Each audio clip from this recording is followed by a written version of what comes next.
We continue to spotlight the various local hockey teams throughout the year. Unfortunately, we haven't had luck getting all the high schools on just because of scheduling, but we are happy to have Jordan Moss, the head coach of the Riverview Ravens, on as the Ravens getting ready to host the Red Cup, which begins on Thursday. Jordan, how excited are you for the players? Because this event has not happened the last 2 years, so for all the players, it'll be their first time, and it'll be your first time being a head coach at Red Cup. How excited do you think the school is for this? It's been pretty awesome. There's a lot of buzz going around. It's good to have the tournament back after COVID taken away from us for the last couple of years. I'm super excited myself, and I know all the boys are because, like you said, not one of them got a chance to play in Red Cup yet. This is probably the highlight of the year coming up. Your club comes into this tournament leading the high school league and have a bit of a healthy lead in the standings, but that might not tell the whole story how competitive the game's been against your three Cape Breton rivals this year. It's been very competitive. There's a lot closer games. The standings might not show that, but all three teams have played very tight games. We've went to overtime with a couple games, including Academy. They've been very tight. The standings don't really show how tight it really is, honestly, but all three teams have been playing as tough all year.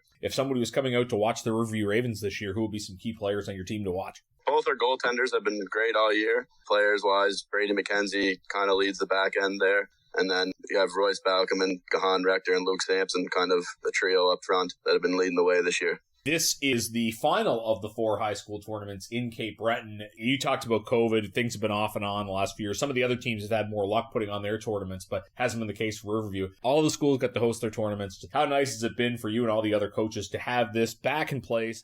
It's awesome. I find high school hockey, one of the biggest things is all the tournaments you go to. You get the 4 local tournaments, and then usually all the teams go away to at least 2. So that's a big part of our schedule that was kind of taken away from us. So it's awesome to have all 4 local tournaments back because that's a big part of our season. Obviously, you were able to win the blue and white tournament in Sydney, but what has your team's schedule been like on the road this year? What tournaments did you get away to? So we went away to Moncton earlier in the year. I believe it was a 16 or 14 team tournament. It was a pretty big tournament. We lost in the quarterfinals in that one. And then we went to Halifax the week before, blue and white there. We also lost in the quarterfinals of that, but we had some good games. We had some tough schedules. We played some of the top teams, and I was happy with the outcome we had. Fell a little short both times, but beat some good teams up there. It's kind of ramping us up, and we're hoping to maybe get a taste with them again, provincials, if we get there. Yeah, I was going to ask about that. Have you had the opportunity to really see where you fit in the province? Are you confident you can play with the teams from the mainland? Up in Halifax there, the recent tournament, we played Lockview and Citadel, who's number 1 and 2 up in Halifax, and we beat both of them in round robin. So that was confidence for our team. Like I said, we kind of fell short in the quarters. It was a 16-team tournament. We finished first in the round robin. So I was very happy with our play up there. Just kind of one of those games in the quarters that cost us, but that's hockey.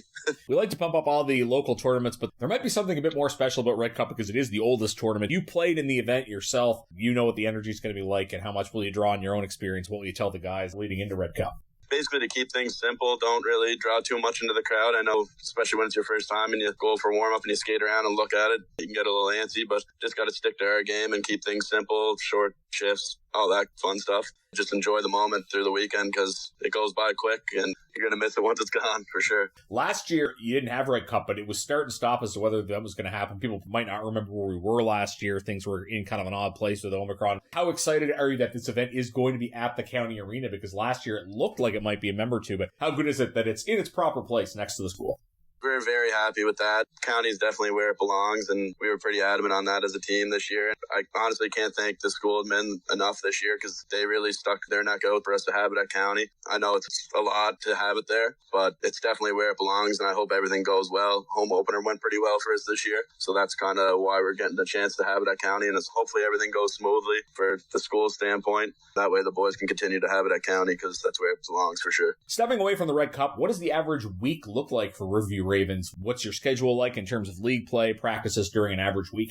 So we usually practice twice a week, once after school, once in the nighttime. And then usually you have 2 games throughout the week. And recently we've actually started going to a spinning class in the Y to try to kind of get our cardio up towards the end of the season before playoffs start. We're usually on the ice 4 days a week, and then we get a little off-ice stuff going once a week too. The teams that will participate in Red Cup, we know the 4 local teams will be there. What can you tell us about the teams coming down from away? The only one I've seen so far this year is Dr. J.H. Gillis from Antigonish. We played them in Panther Classic. They were a tough team. They played well. They beat us in that tournament, actually. There's also Northumberland, who's coming down from that same league. They're around the same in the standings as Dr. J.H. Gillis. We also have Island View coming from Halifax and Horton from the Valley League. I believe Horton's top in the Valley League. There should be some good teams coming down. There should be good hockey all weekend. Nice that the players get to play against some different opponents too. When does the tournament start? Just walk us through what the schedule looks like for Red Cup. It starts Thursday night at 6 o'clock. We open the tournament at 6 o'clock, and then there'll be a follow-up game at 8. And then they go right through from Friday morning all the way through to Friday night. We play ourselves at 1 o'clock on Friday. I think we're looking at a spirit game there. And then Saturday, they start again at 9 a.m. and go right through the day. And the semifinals will be at 6 and 8 Saturday night. And then the championship will be Sunday at 12. Well, hopefully we'll see some local schools in that championship game. Wish you all the best with the tournament, Jordan. Thanks for this. Awesome. Thanks for having me on. That is Jordan Moss. He's the head coach of the Riverview Ravens high school hockey team. You're listening to the intermission of Cape Breton Credit Union Eagles Hockey, 1270 CJCB.